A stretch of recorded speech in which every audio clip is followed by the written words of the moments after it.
Hello, welcome back to Nestlings by Robin 2023 Introduction to Embroidery Calendar Series. We are in November now, so we will be looking at some of the layouts that you can do with the designs in the calendar, and we'll also be discussing starting and finishing since I've had some questions about that. Here is the November design.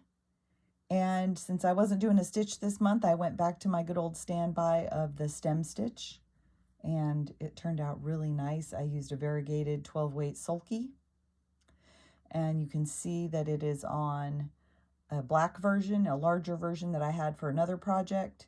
And if it looks familiar, it should. It was the basis for my Pentagonias design that was in the American Quilter magazine a few issues back. So here we go. Let's talk starting and stopping first, and then we'll get to the layouts. So the questions that I had about starting and stopping, starting is super easy. Ready? Put a knot at the end of your thread, and then come up from the back wherever you want to start. I'm going to start close to these other stitches so I can show you finishing after I do a couple. We'll just do a couple of quick stem stitches here just so you can kind of see them, and then that'll give me the basis to show you how I end off. I think I talked about this earlier, but if not, let's talk about it again. When I start a line, I don't want to have one big stitch with a big empty spot here. So I try to do a half stitch first and then come back into that beginning stitch so that now when we look at it from the side, ready, you can see right here from the side, you get a half stitch. Because when I go to do that next stitch, you come halfway on that line and go back through. And now I have filled in, oops. Make sure you can see what I'm talking about, huh?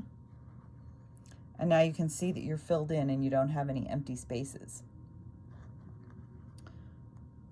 All right, finishing off is just as easy, I promise. A lot of times what I do on the back is I will do, I try not to have knots if I don't have to. Sometimes I will just throw a quick little loop knot in there just to hold things. Most of the time when I finish off, what I like to do is go back through the stitches. So say you had a whole line of stitches here. I just kind of run up through the stitches like this. Oops, I'm catching that knot. So I'm just going to run through the stitches like that. And then what I'll do to secure is I'll come back just a little bit and then run up through the stitches some more. And if you really want to feel secure, you can always go back the other direction, and then that really anchors it. That's it. That's finishing. Super, super easy, just like I promised. Okay. There is an additional layout in the calendar. If you bought the calendar, you'll see an additional layout in there using February's design with the heart and the daisy. I don't have a sample of that, so I won't be showing it to you. I will show you the other two examples that I have in the calendar. These all start with an 8-inch square. So where before we were starting with a 5-inch square, maybe, I can't remember, 5-inch, 4-inch to create 4-inch finished designs, I think. This time you'll start with an 8-inch square, which allows you to spread your designs out a little more.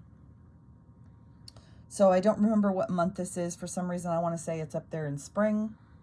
But you took this design and you repeated one design with a 1-inch spacer square. I started with a 1-inch spacer square in the center, which allowed me to fit these 4 right here perfectly, just the way I wanted them.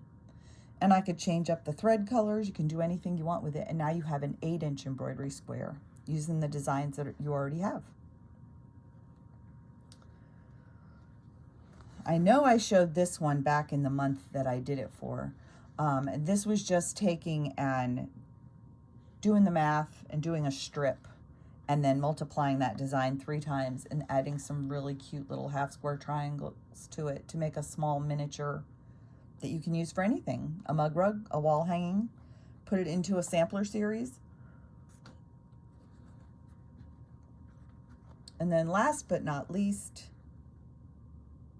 we have this one here. And this was using the May butterfly. And in the May butterfly, I put the design in the center. I used the daisy from one of the other designs, and I put that in the center to start. And then I just took my May butterfly and rotated it around till it was pleasing to the eye. Sky's the limit.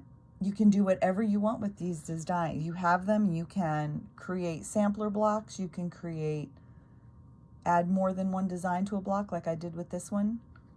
Just have fun with them. I really appreciate you coming along on this journey with me. And in December, we will discuss finishing, edgings, how we go about finishing off small pieces like this. So in the meantime, keep stitching. Happy Thanksgiving, everyone, and I'll see you next month. Bye.